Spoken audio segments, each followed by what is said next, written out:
If the Tsuchikage were reborn with all their memories and powers, it would number 1, likely be an extremely in-depth and morally introspective story, as this setup is the most civilization, but in the world of Naruto which we've had in this super mini-series yet, it would be kind of inherently political, more than most art of fiction usually is, and I find that super unique. And number 2, it would likely put Ohnoki and Kurotsuchi as our main characters at some setup, as they are drastically underutilized by the canon. A lot of the intrigue from such a scenario would come from interrogating the tough and unyielding will of stone, and how despite its merits, and the evident pride and strength it brought to the people in shinobi of the land of earth, it just as often threatened or even dragged the rest of the shinobi world into harm due to a lack of understanding, too much isolationism, and over-militarization, bordering on the scarier ends of leadership, aka straight up fascism. It could even be argued that their push to that extreme began to push the other villages like the Leaf to the same, even in the world of Naruto, which is really saying something. Starting with the first, there really isn't that much that we need to change, since from what we can gather, Tsuchikage Ishikawa wasn't all too dissimilar from his grandson, the third Tsuchikage, and even encouraged him not to forsake or distort his will or ninjaway, as it would result in a life of excuses and hatred. In this timeline, he'll be even more calm and noble, and he would likely not raise issue with the Sans demands at the first 5 Kage Summit. Instead, he'll be more open to fostering trade deals, alliances, or solutions to issues and skirmishes over land and resources. Drawing on much of the context from the anime,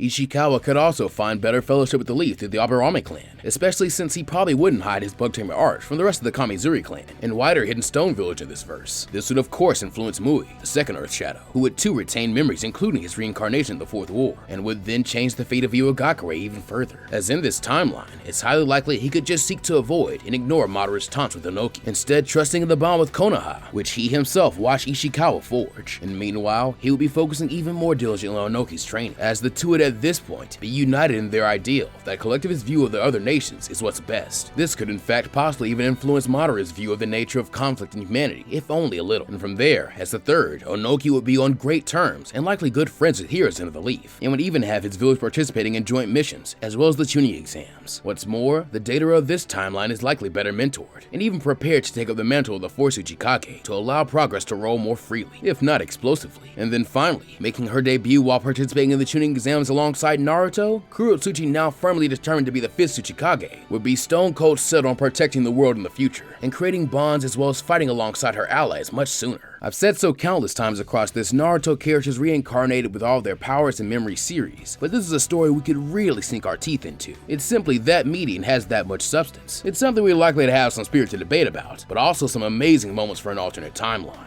So needless to say, look out for a mainline version of this scenario someday for sure, as we've barely scratched the surface, and this is just a super mini version of